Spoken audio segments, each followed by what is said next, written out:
Hi guys, welcome back to my channel. This is Kim with Creative Crafticality, and today I will be showing you how I made my Rainbow Brite cover for my journals that I'm making right now currently. I'm making two of them. One of them is a custom order, and I was asked to make a Rainbow Brite journal. I've never done one before, and I actually didn't have anything Rainbow Brite itself, so it was fun just trying to find the items and coming up with everything that would go in this journal. Definitely rainbow anything will go, and you can find rainbow stuff everywhere. It's hard to find Rainbow Brite, like vintage Rainbow Brite items, so I had to go onto Etsy, and I did pick up a vintage book off of Amazon and some ribbon. I think ribbon was on Etsy, I believe, or eBay, I can't remember. But so I had fun looking for things and pulling things together from all the different places that I pick up my items, and I really had fun with this journal. It's so fun. I went through all my fabrics. I found some vintage and newer fabrics, and then I had to purchase a couple, like the orange and the purple, because I didn't have a good like small print fabric. But the whole cover is made with fabric. This fabric I believe I picked up at Joann's, I think that was where it was. And then I went through my stash, found these fabrics, and this is a vintage. I think that the red was a vintage red, and maybe the green, and then these were some newer ones. I purchased those, had that in my stash. So I was going to show you how to make this. This piece right here, I ordered a vintage happy birthday banner on eBay, and it had 3 images of Rainbow Brite. 2 were on the horse. The second journal I'm going to make, here's a piece of the banner. I'm going to be using this piece and just cutting it out.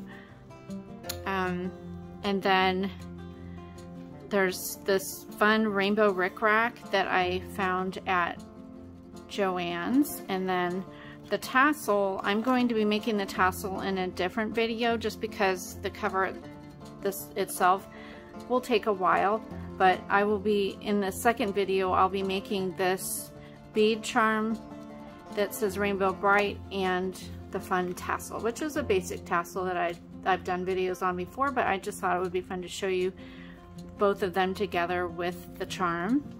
So, and then as far as the tie goes, with any journal that I've made, I've done different styles of ties. I've glued the ties in, or on this one I'm just going to be tying my Rainbow Brite ribbon around it into a bow to cover the whole thing.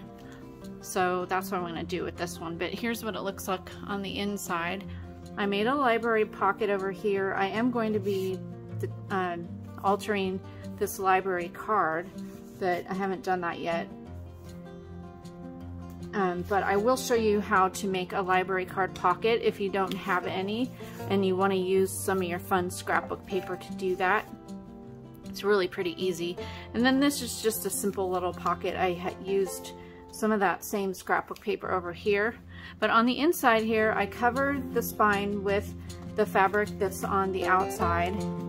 And then I just used some of my scrapbook paper to cover these pieces, and then added the rickrack to cover up the seam there.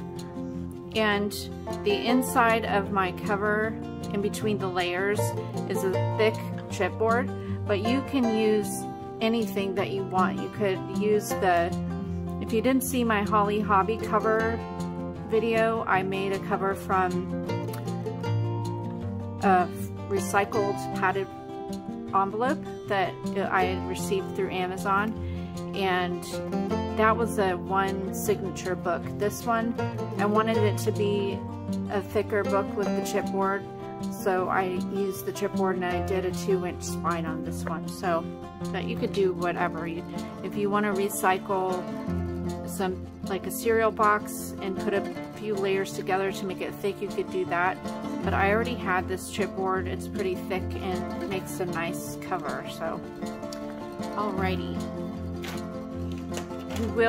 I did use the sewing machine, and I will be doing what I did with this to make it easier on myself is I used some tacky glue and glued like a thin layer where I pieced these pieces of fabric together and let it dry, and then I went through and did my stitching just because I didn't want to mess with all the little pins, and usually with the little pieces like this it's just harder to get it sewn and not have it go wonky. So I put it all together with the glue and then I went in and did the stitching on it. So I have my pieces of chipboard cut already. You need 2 pieces, one for the back and one for the front cover, and then you need a piece for the spine, and I made mine 6 by 8, but you can make them whatever size. To start off, I have 2 pieces of chipboard that are 6 by 8, and then 1 piece for the spine that is 2 by 8. And then you'll need 2 pieces of fabric for the spine. On the outside, I'm using a piece that is approximately 6 inches wide, so that there's an overhang on each side of like the front and the back cover. And then you will need strips that are 1.5 inches for your rainbow colors, or whatever colors that you decide to use for this. So I found 1 in each colorway, and I used calico fabrics. And then I'm taking my tacky glue here, just putting little dots of tacky glue and assembling my rainbow stripes there. And I am doing this because it is a lot easier than pinning everything, and everything is straighter anyways when you go to the sewing machine. So you definitely want to let your pieces dry completely before you take it to your sewing machine, so you're not clogging up your needle on your sewing machine. But I do this for both the front and the back. I have the rainbow strips of fabric. So I'm just showing you my front cover right now, and then I go ahead and make the other side. I'm just making sure that it is long enough for the sides, so there they are there. And the reason they're not all the same width is that I just use my scraps and cut the pieces that way. So now I'm just going and measuring them, and I'm going to make them all the same length there.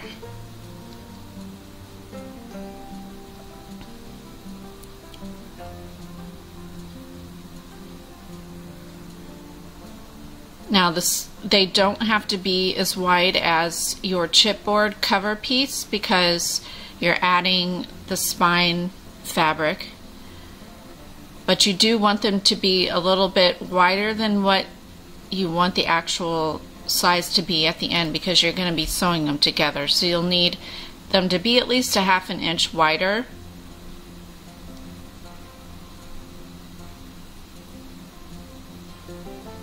Now I'm taking my chipboard pieces and laying all the fabric out. I just want to make sure that I make it wide enough to cover the chipboard. Otherwise you'll just have to go and trim down your chipboard.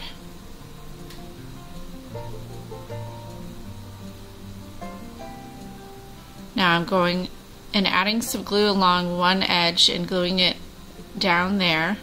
And I definitely made my rainbow stripes wider than they needed to be, but that's fine. I'd rather them be too wide than not wide enough.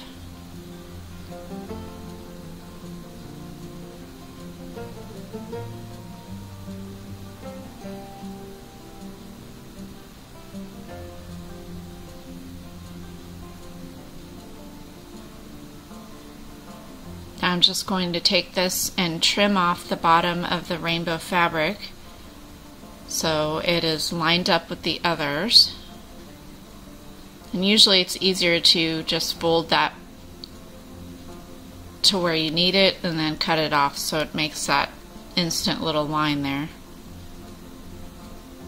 I went through and already did a zigzag stitch. I did it at a 4 width, I guess you should say, in the sewing machine. Not 4, it was 3.5. Now I'm taking my tacky glue and gluing this completely down. I like to spread the glue out so that it has complete adhesion to the chipboard. And then put one side down and completely smooth it down. Since the fabric is sewn, you will have some texture where you're not going to get it completely smooth, which is fine. I mean, I think it looks just fine that way. Then put in your spine piece and smooth that down on the other side. And then on the other, finally on your back, or I think this is the front of my journal. I wanted my red to be on the top of the different calico fabrics, so it'd be red, orange, yellow, green, blue, purple. So that is on my front cover.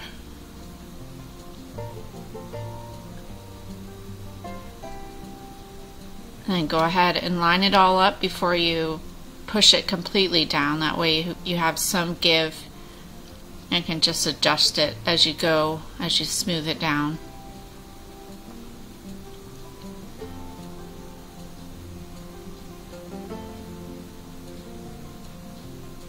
If you wanted to, you could paint your chipboard just to kind of blend in everything, but you don't see it really a whole lot, so I'm not doing that on this one.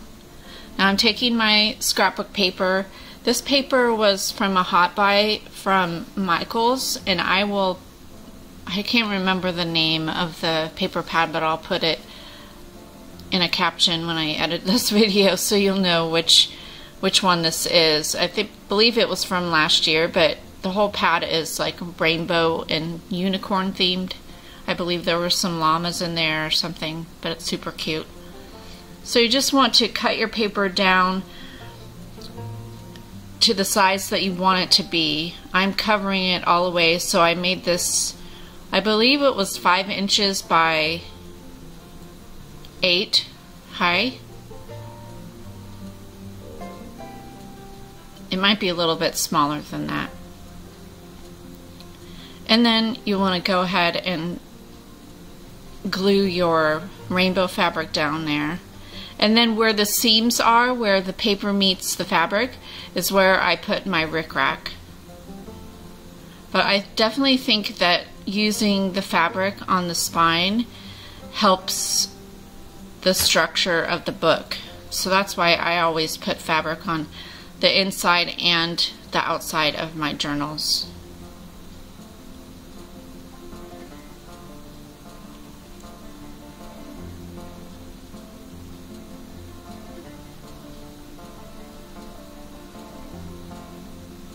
And just go ahead and stick your fabric down and smooth it down with the glue.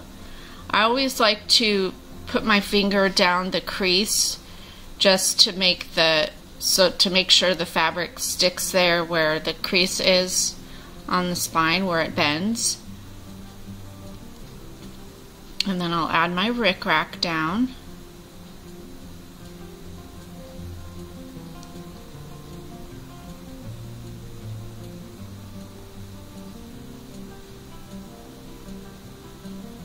This rickrack was, I think, a Singer rickrack, and I found this at Joann's, I believe.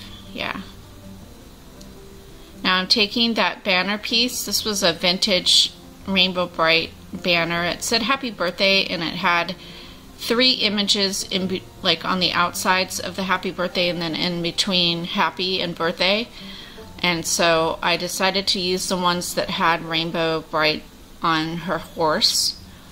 So I'm fussy cutting around the star and the horse there.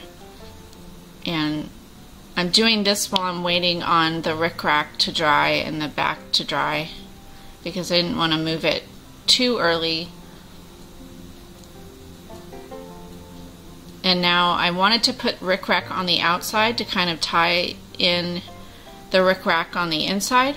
So I'm putting it in between the green and the blue stripe and just going all the way around the cover to the back.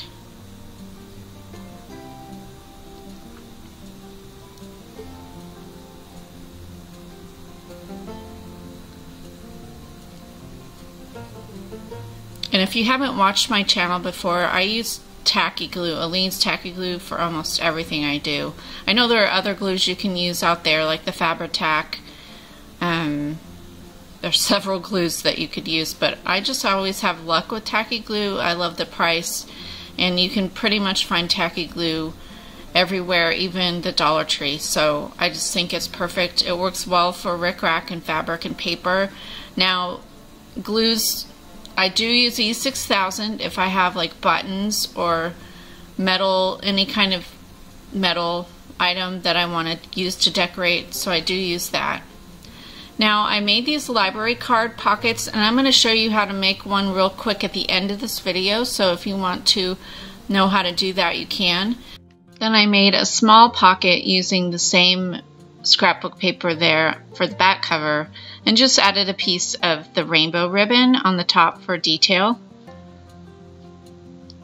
You definitely want to go back on the front of your cover, make sure everything is still stuck down. And now I'm taking some glue and gluing down that image that I cut out of the banner piece and just sticking that down on the front cover.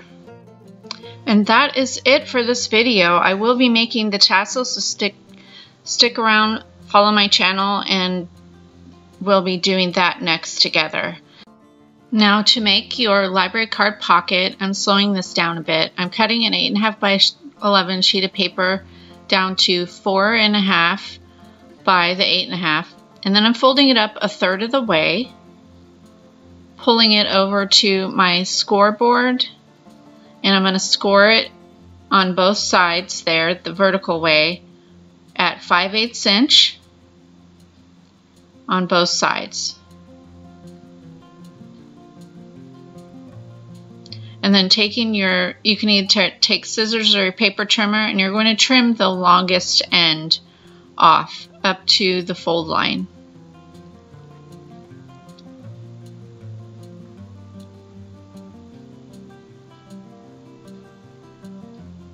And then taking your scissors, trim it at an angle and cut off those 2 pieces, and then fold your sides in.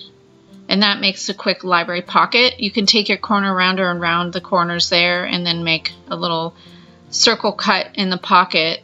And that makes the perfect size pocket for your library card. So if you like this video, give me a thumbs up, leave me a comment, and subscribe, and I'll see you again next time. This is Kim with Creative Crafticality. Bye. God bless.